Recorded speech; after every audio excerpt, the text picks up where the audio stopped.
الحمد لله الذي أحسن تدبير الكائنات وخلق الأرضين والسماوات وأنزل الماء من المعصرات وأنشأ حب والنبات وقدر الأرزاق والأقوات وأتاب على الأعمال الصالحات ونصلي ونسلم على سيدنا محمد للمعجزات الظاهرات الذي حصل من نوره وجود الكائنات وعلى آله وصحبه إلى يوم الميقات. Amma ba'd. Yang saya cintai, yang saya muliakan, segenap para alim ulama, para asatid, para tuan guru, para tokoh masyarakat, para sesepuh yang saya cintai, wabil khusus Al-Mukarram Al-Habib Isa bin Syekh Abu Bakar. Kita doakan semoga beliau Allah sehatkan rohani dan jasmaninya, Allah mudahkan segala urusannya, Allah berkahi kehidupannya, amin ya rabbal alamin.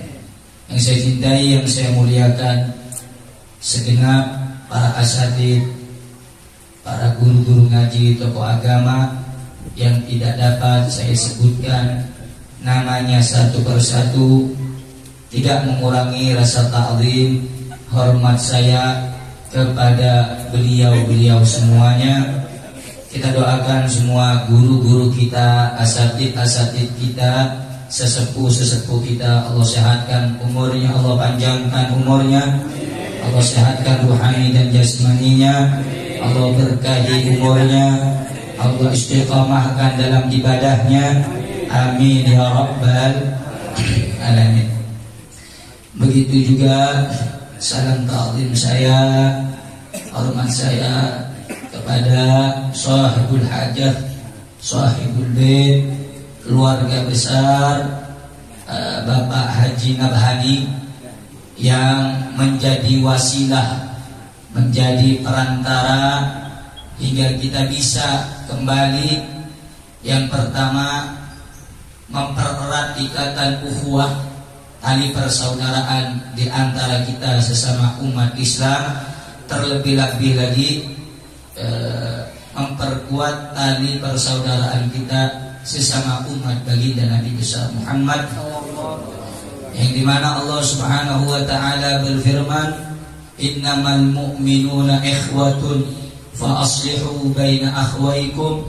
Sesungguhnya orang-orang yang mukmin adalah bersaudara, maka perbaikilah hubungan persaudaraan di antara kamu. Nah, alhamdulillah beliau sekeluarga Haji Nabhani menjadi sebab, menjadi wasilah agar kita bisa mempererat tali persaudaraan kita. Semoga beliau Allah sehatkan rohani dan jasmaninya, diberkahi keluarganya, dimudahkan urusannya, diistiqamahkan dalam ibadahnya, amin ya rabbal alamin. Begitu juga salam ta'zim dan hormat saya kepada segenap aparatur pemerintah, baik sipil maupun militer ataupun yang mewakili. Kita doakan semoga mereka diberkahi oleh Allah, dijadikan orang yang amanah dunia dan akhirat, amin ya rabbal. Yang saya cintai, yang saya muliakan, segenap bapak-bapak, ibu-ibu, muslimin, muslimat, mukminin dan mukminat, terlebih-lebih para pemuda-pemudi yang telah datang jauh-jauh, yang mana kita semua ini adalah umat baginda Nabi besar Muhammad sallallahu alaihi wa alihi wasallam, yang dirahmati dan diberkahi oleh Allah.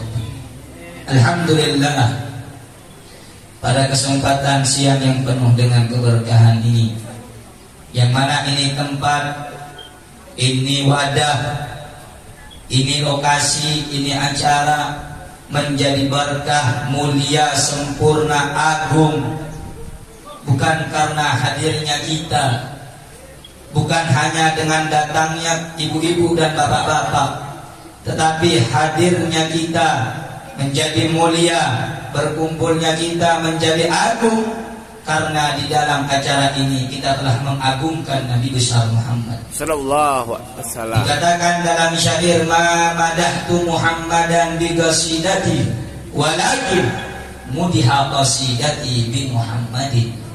Aku tidak pernah memuji Nabi dengan syairku, aku tidak pernah memuliakan Nabi dengan syairku, tetapi syairku menjadi terpuji karena telah memuji Nabi Muhammad. Syairku menjadi agung karena telah mengagungkan Nabi Muhammad. Kita menjadi mulia di hadapan Allah. Saya dan bapak-bapak yang hadir, ibu-ibu, menjadi khairul ummah, sebaik-baiknya umat, bukan karena ibadah, bukan karena haji kita, bukan karena sholat bacaan Quran kita, tetapi kita menjadi mulia, kita menjadi agung di sisi Allah disebabkan kita menjadi umat Nabi yang terbaik, yaitu umat baginda Nabi besar Muhammad sallallahu alaihi wasallam. Kalau kita mau bahas tentang Nabi Muhammad, itu terlalu jauh, gak bakal bisa kita bahas. Andai kata pohon-pohon dijadikan pena, lautan dijadikan tinta, tidak akan mampu mengukir keagungan kemuliaan baginda Nabi besar Muhammad. Al-Imam Busiri di dalam qasidah burdahnya, beliau mengatakan, fama belagul ilmi fihi annahu basyarun wa annahu khairu khalqillahi kullihim. Yang sampai kepada pengetahuan kita, sepengetahuan kita, Nabi Muhammad itu manusia biasa. Tetapi kalau kita mentelaah Al-Quran, mentelaah Al-Hadis, kita mentelaah sejarah-sejarah, makalah-makalah, perkataan-perkataan ulama, serta pengagungan Allah kepada Nabi, baru kita akan faham wa annahu khairu khalqillah, sesungguhnya Nabi Muhammad sebaik-baiknya makhluk ciptaan Allah Subhanahu wa taala. Jadi kalau kita membahas Nabi Muhammad ini kejauhan. Umatnya saja, umatnya dan kita ini paling baiknya umat di antara umat-umat terdahulu. Sebagaimana dalam satu riwayat di dalam kitab Al-Imam Abdullah ibn Alawi Al-Haddad Sahihur Ratib, ada satu riwayat dari Wahab ibn Munabbih, ketika Nabi Musa alaihissalam Gara'al alwah, membaca mushaf lembaran-lembaran, terdapat di dalam lembaran tersebut, di dalam suhuf tersebut, satu umat, cerita satu umat yang kelak di akhirat Allah bangkitkan wajahnya bagaikan matahari.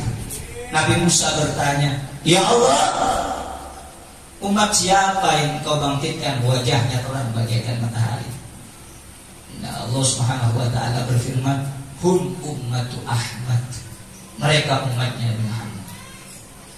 Dibangkitkan lagi manusia wajahnya bagaikan bulan purnama.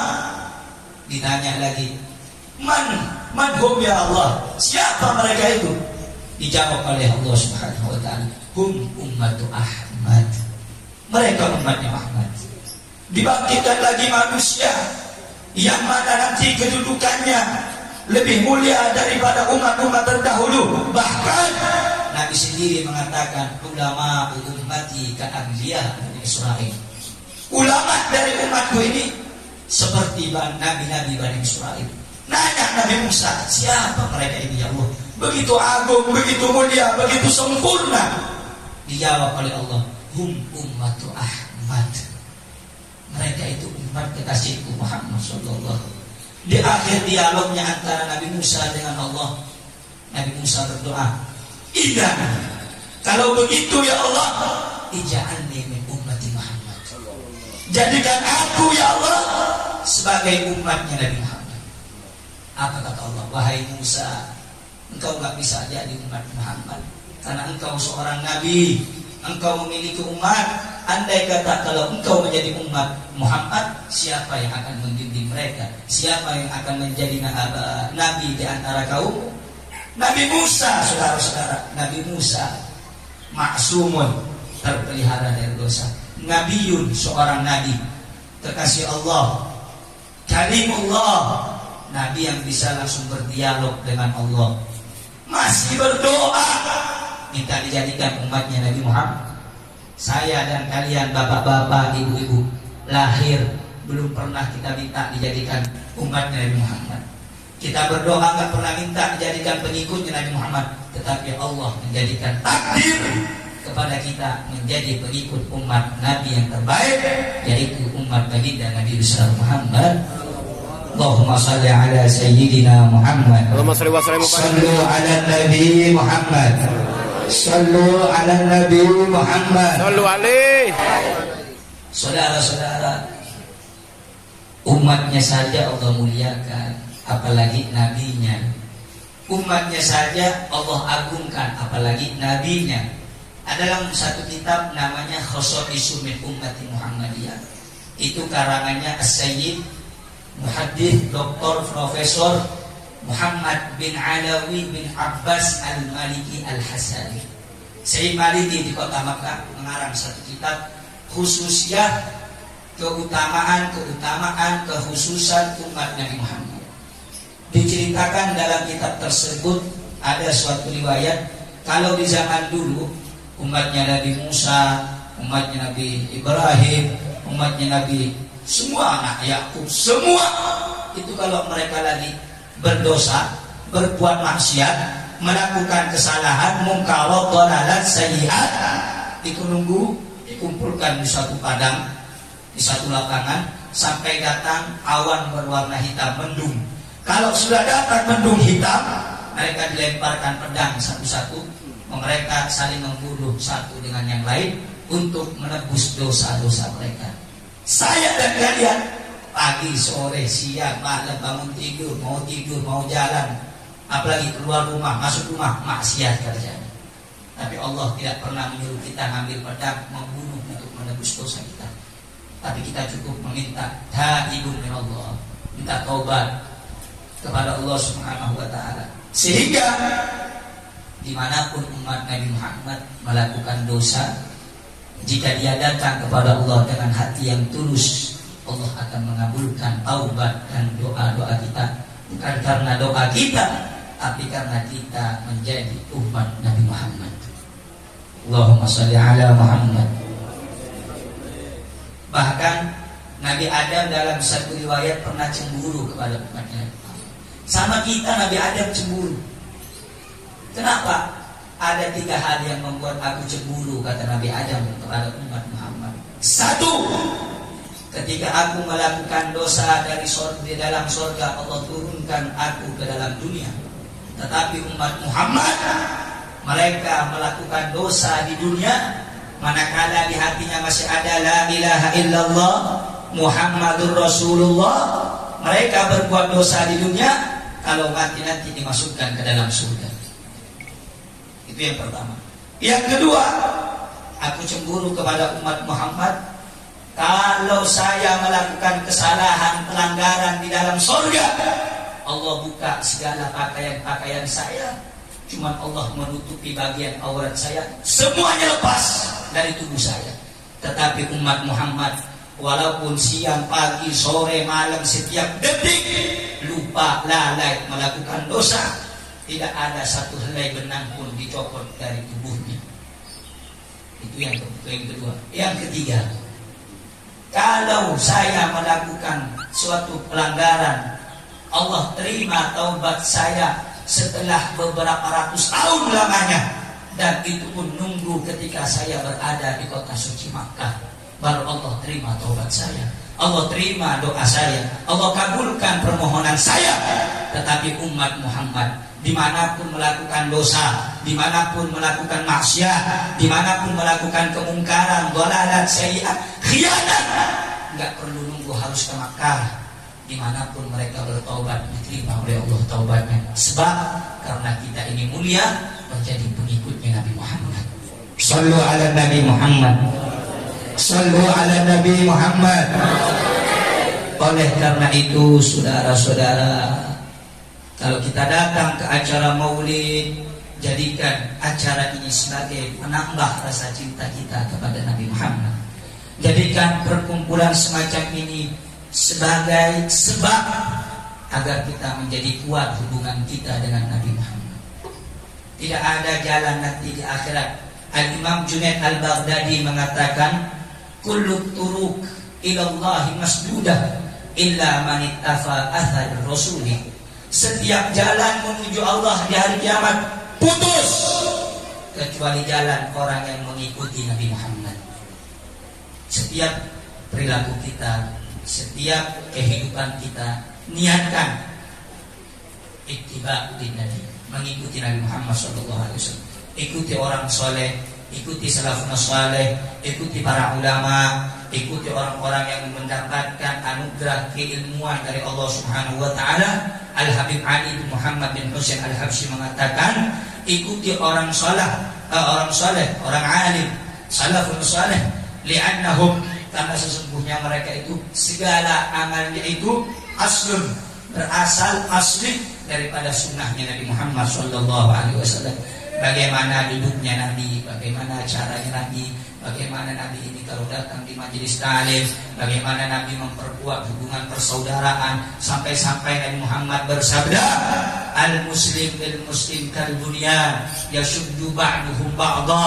Orang muslim dengan muslim yang lain bagaikan bangunan. Bangunan itu kalau segi empat, dua saja tongkatnya enggak kuat, itu kalau goyang roboh bangunan tersebut. Sama seperti umat Islam. Kalau kita ini hanya berbeda umbul-umbul, hanya beda guru, hanya beda ormas, saling gontok-gontokan, yang ketawa orang munafik, yang ketawa orang zalim, sehingga perkuatlah hubungan persaudaraan kita. Jaga tali persaudaraan kita, karena orang muslim dengan orang muslim itu bagaikan bangunan yang saling menguatkan. Jangan saling senggol sana, senggol sini, jangan.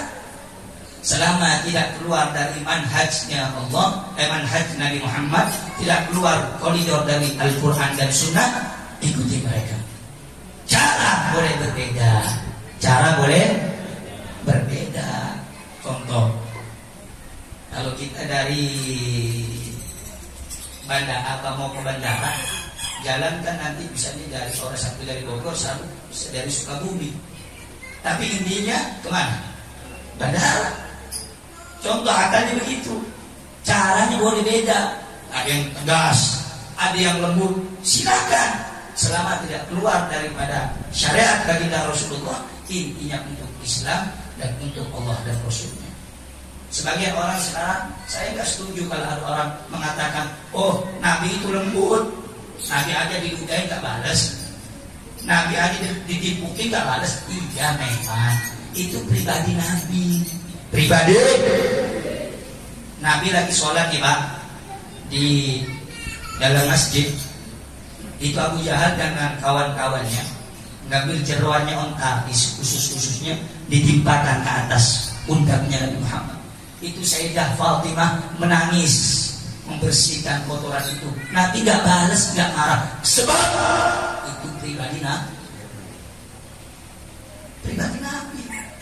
Tapi Al-Imam Abdurrahman Ad-Dibai dalam kitab Maulid Tibaknya mengatakan, idza duyi'a haqqullah lam yakum ahadun bi ghadabi.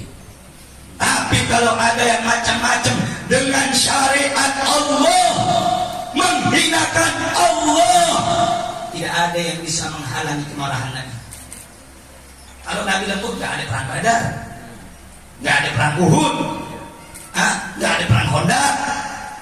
27 peperangan Nabi menghadiri, dan 72 Nabi tidak ikut peperangan. Kalau Nabi lembut, kelemar, nggak ada. Ada caranya, ada waktunya, ada saatnya. Betul? Kalau lagi dakwah, kita harus lembut.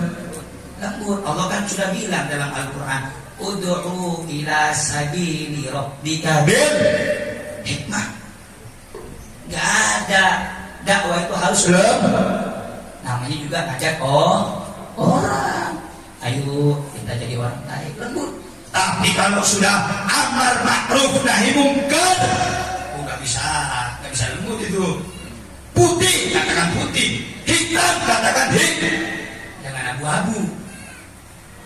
Ini Ustaz, maaf nih, hukum makan kodok apa ya? Oh haram. Disempali uang Ya kalau untuk obat sih nggak apa, langsung berubah. Haram mau bikin obat sama seperti arak.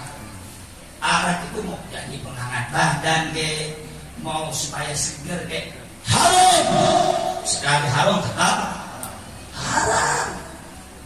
Allah kan sudah bilang, kata Nabi Muhammad, kullu muskirin khamrun, setiap yang memabukkan itu khamar, dan setiap khamar hukumnya obat itu boleh. Komik batuk halal, nggak haram. Tapi kalau orang minumnya 40, 1 kotak, 2 kotak, mabuk. Jadi komiknya tadi menjadi sebab diharamkan. Kenapa? Menghilangkan akal, memabukkan. Komiknya bagus, obat batuk. Tapi kalau minum 40-80 biji, haram jadinya. Kenapa? Memabukkan, menghilangkan Ada lagi bodrek, itu kan obat kepala, bagus kalau minum itu. Tapi kalau minumnya 20 biji, bisa jadi nanti merusak pada kita. Itu letak keharumannya. Jadi saudara, kalau kita dakwah lembut, adem, begitulah Nabi Muhammad Shallallahu Alaihi Wasallam. Makanya kalau ada ustaz menyampaikan, oh kalau yang tegas itu salah, itu keluar dari syariat Nabi.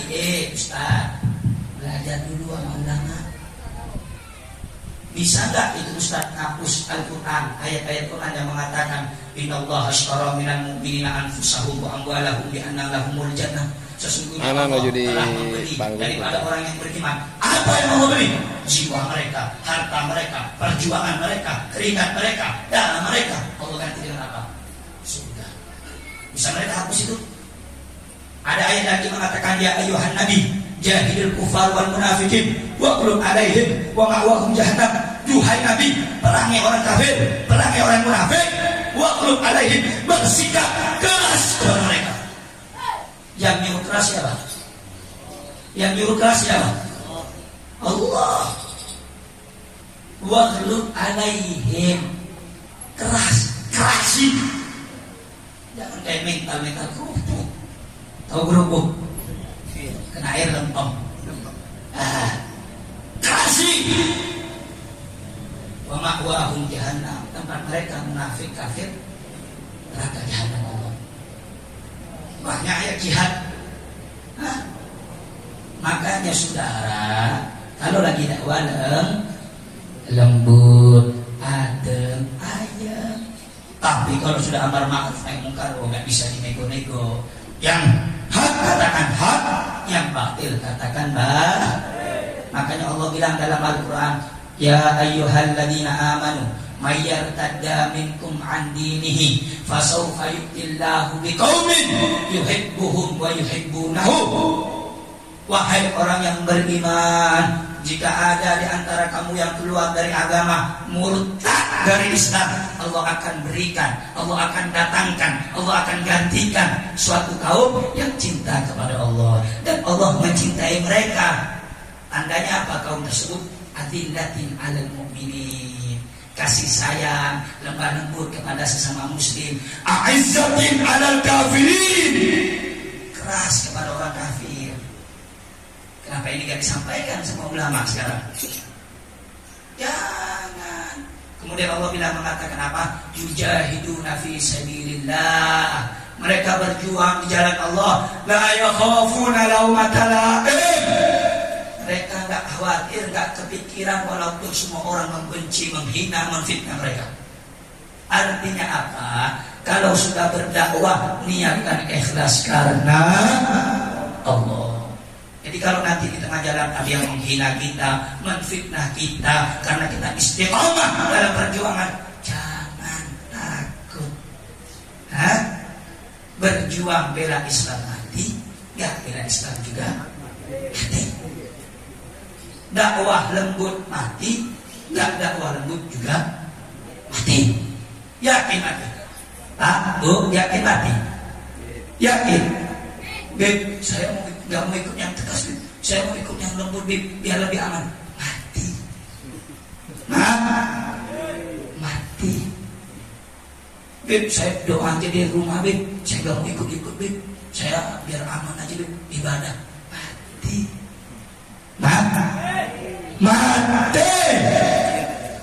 Mati semua kita ini. Maka beruntung orang-orang yang semasa hidupnya dia punya segala kemampuan, kesempatan, harta, jiwa, raga, semangat, ilmu, lain semuanya digunakan untuk di jalan Allah. Dan lagi sekarang orang banyak salah mengartikan jihad.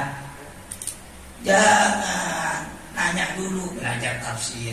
Jihad itu artinya kesungguh-sungguhan, perjuangan. Enggak juga jihad bermakna perang, tidak. Jihad itu semangat kita, jahad dan jahidu, orang yang bersungguh-sungguh. Cuman ada nanti suatu waktu kita memang dituntut untuk memikul senjata, ada waktunya. Setelah kapan? Setelah ulama memberikan fatwa. Ente kira, bapak-bapak semuanya ini kira Indonesia dapat dengan doa doang? Semoga Indonesia merdeka. Gak ada. Malam mereka duduk, kiai, ajengan duduk, santri duduk, malam mereka belajar mutolaah, megang tasbih, sholat tahajud, sholat hajat. Kalau sudah matahari terbit, mereka tak megang tasbih. Apa yang mereka pegang? Mereka memegang tombak, bambu runcing. Artinya malam mereka basah dengan air mata, rindu kepada Allah, takut kepada Allah, minta pertolongan kepada Allah. Siang terbit matahari, mereka mengorbankan nyawa, mengorbankan darah, air mata untuk kemerdekaan bangsa Indonesia ini, saudara-saudara. Sehingga saya luruskan pemahaman ini, saya luruskan sedikit. Indonesia didapat bukan doa, ya Allah menangkan Indonesia, ya Allah, ya. Pakai harokah, pergerakan. Ada dulu Masumi, partai-partai besar Islam. Insya Allah malam meluncur ke Garut. Insya Allah. Merah putih itu yang mengancam pertama kali Majelis Al-Habib Ali Kuitam, Ali bin Abdurrahman Al-Habsyi. Ulama Soekarno dulu suka sering sampai belajar selama beberapa bulan kepada Al-Habib Ali bin Muhammad bin Husain Al-Habsyi. Intinya bahwa Indonesia ini terbuka, paling besar perannya adalah ulama.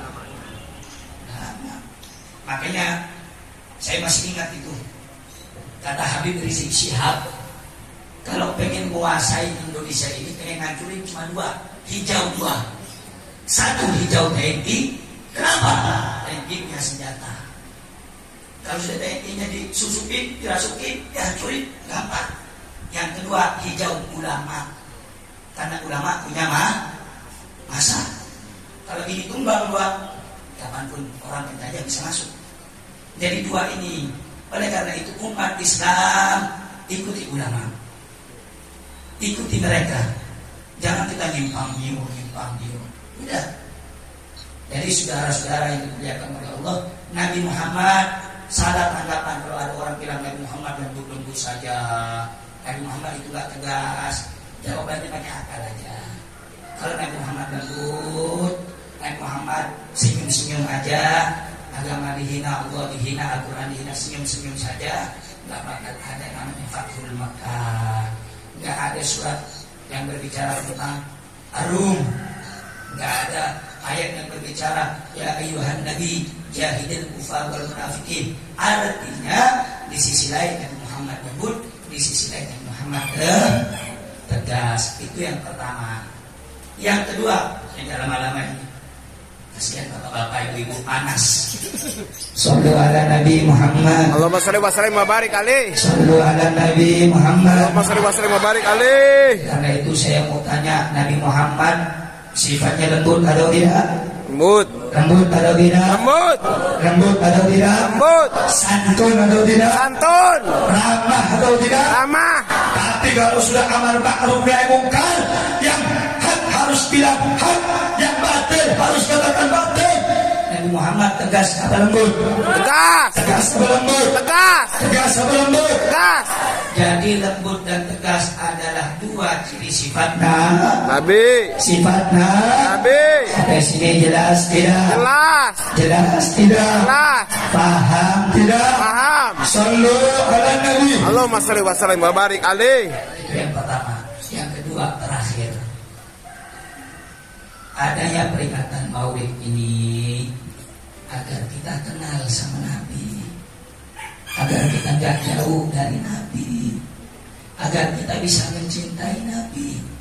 Sebab saudara-saudara, orang-orang munafik, orang-orang kafir gak bakal ngancurin Islam secara langsung.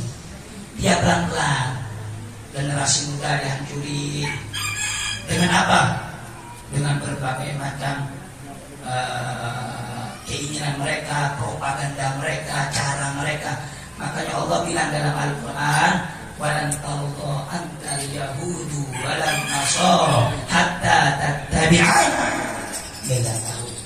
Yahudi, Nasrani itu gak bakal suka, ridho, rela kecuali kita nih umat Islam mengikuti ajaran mereka. Kita gak bakal ikut mereka secara langsung, pelan-pelan. Orang Yahudi juga pakai tato, perempuannya pakai tindik di hidung, laki-lakinya pakai anting. Itu ajaran mereka. Pelan-pelan dibawa ke Indonesia. Kemudian bermacam-macam lesbi, gay, itu ajaran mereka. Dibawa ke Indonesia agar merusak umat Islam di Indonesia supaya jauh daripada tuntunan Nabi Muhammad Shallallahu Alaihi Wasallam. Sehingga saudara-saudara, kita ini pelan-pelan dijauhkan dari Nabi Muhammad. Bagaimana cara mendekatkan diri kita kepada Nabi Muhammad? Dekati majelis ta'lim, dekati majelis ilmu, dekatin orang soleh, dekatin ulama, minta nasihat mereka, diskusi dengan mereka. Cinta sama ulama itu hukumnya wajib, Pak. Wajib. Allah sendiri yang menggerakkan lisan Nabi Muhammad untuk bersabda, akrimil ulama fa innahum indallahi qurama. Muliakan ulama, muliakan orang soleh, muliakan para ajnah, sebab mereka itu kaum-kaum yang telah dimuliakan oleh Allah Subhanahu wa ta'ala. Bahkan dalam riwayat yang lain mengatakan, siapa orang yang memuliakan ulama sama seperti ia memuliakan aku. Jadi secara hakikatnya, kalau kita memuliakan ulama sama seperti memuliakan Nabi Muhammad Sallallahu Alaihi Wasallam. Ikuti ulama. Yuk mari kita pelan-pelan cintai ulama. Nabi Muhammad Sallallahu Alaihi Wasallam bersabda, yuhsyarul mar'u ala ma'aman ahab. Seorang nanti itu dibangkitkan bersama siapa dia mencintai. Kalau kita di dunia dekat dengan majelisnya ulama, insya Allah kita mati akan bersama dengan ulama.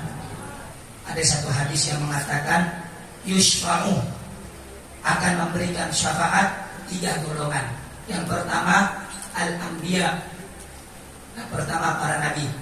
Tsummal ulama, yang kedua para ulama. Tsummas syuhada, yang ketiga orang yang mati syahid di jalan Allah. 3 ini bisa memberikan syafaat bagi nanti manusia. Yang pertama para nabi, yang kedua ulama, yang ketiga orang yang mati syahid. Cintai ulama, cintai nabi, cintai orang yang berjuang di jalan Allah, tidak bakal rugi. Nah, intinya setelah kita ini datang ke Maulid, intinya apa? Kenali perjuangan Nabi Muhammad, kenali kisah teladan kehidupan Nabi Muhammad, sifat sopan santunnya, sifat ramah tamahnya, sifat bagaimana kelembutannya. Yang kedua, lihat bagaimana perjuangan Nabi Muhammad. Dakwahnya bagaimana mungkin dengan kotoran unta. Jadi kalau ada zaman sekarang orang pengen dipanggil kiai, ustad, cuma baru diomongin sama orang kampung udah kendor. Itu namanya mental tempe. Nabi Muhammad ini bukan cuma diomongin, Pak. Sahabatnya Ammar bin Yasir dibunuh orang tuanya, disembelih ibu bapaknya, supaya apa? Mengedonkan semangat dakwah Nabi Muhammad. Bilal bin Rabah, sahabat muazzinnya Nabi, ditimpa batu dadanya. Supaya apa? Nabi ini lemah semangatnya. Tapi Nabi masa bodoh. Nabi tetap berjuang.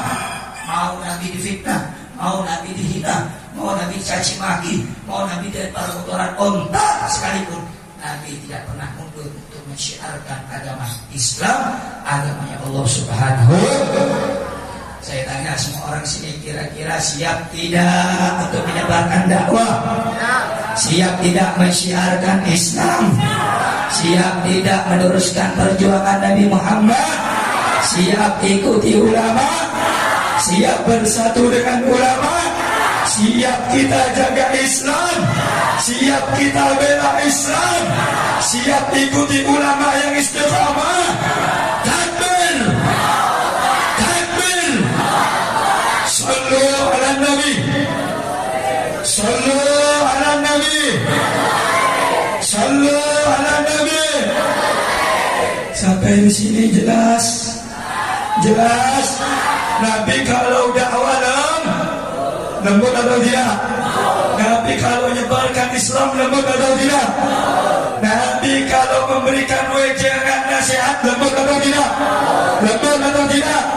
Tapi kalau Nabi berhadapan dengan orang munafik, berhadapan dengan orang zalim, berhadapan dengan orang yang pengkhianat, berhadapan dengan orang kafir, berhadapan dengan hizbah amar ma'ruf nahi munkar, Nabi tegas tidak?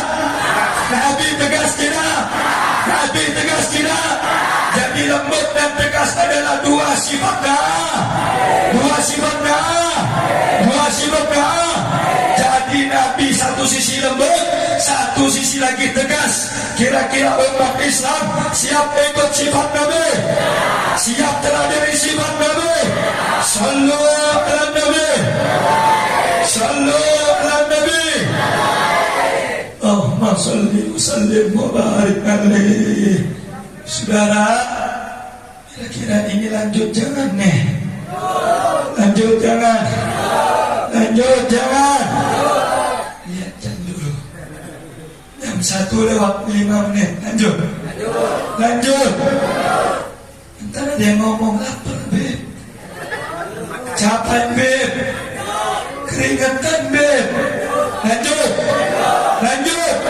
Sampai jam 3 lanjut. Lu lanjut, gua pulang. Suara habis lanjut. Sallu ala Nabi. Tapi insyaallah orang sini semuanya semangat terus senantiasa menyebarkan Islam. Betul? Semangat terus untuk menghidupkan majelis taklim. Betul? Semangat terus untuk mengisi kajian Islam. Betul? Semangat terus menebarkan kedamaian. Betul? Semangat terus menebarkan ketegasan Nabi. Betul? Sallu ala Nabi. Sallu ala Nabi. Semoga kita yang hadir ini Allah ampuni dosa kita. Amin. Allah angkat derajat kita. Amin. Allah berikan kekuatan kita untuk mengikuti Nabi Muhammad. Semoga kita yang hadir bisa menjadi orang yang cinta sama Nabi Muhammad. Cinta dengan ulama, cinta dengan pewarisnya Nabi, cinta dengan habaib, cinta dengan kiai, cinta dengan ajunan, cinta karena Allah, cinta karena Allah. Siapa orang yang cinta karena Allah dikumpulkan dengan Nabi Muhammad, dikumpulkan dengan Rasulullah. Ya Rabbi syarifna bi ru'yati sayyidina Muhammad. Ya Allah, muliakan kami yang kumpul ini dengan bermimpi Nabi Muhammad, dengan berjumpa dengan Nabi Muhammad, berjumpa dalam mimpi di dunia, berjumpa secara langsung di akhirat. Amin ya Rabbal, amin ya Rabbal alamin. Bismillahirrahmanirrahim. Alhamdulillahi Rabbil alamin. Wassalatu wassalam ala Sayyidina Muhammad wa ala ali Sayyidina Muhammad.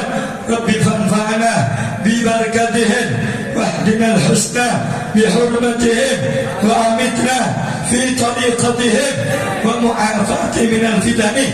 Ya Allah biha, ya Allah biha, ya Allah bi husnil khatimah. Ya Rabbi wa jama'na wa ahbaban lana في ذلك الفردوس رجوانا. اللهم أعز الإسلام والمسلمين، اللهم انصر الإسلام والمسلمين وأعلي كلمتك إلى يوم الدين يا ربي. وجمعنا يا رب وأحبابا لنا يا رب في ذلك الفردوس رجوانا. وصلى الله على سيدنا محمد وعلى آله وصحبه وسلم والحمد لله رب العالمين. Saudara-saudara, itu saja yang bisa saya sampaikan. Kurang dan lebihnya saya mohon maaf. Ihdinas siratal mustaqim. Assalamualaikum warahmatullahi wabarakatuh.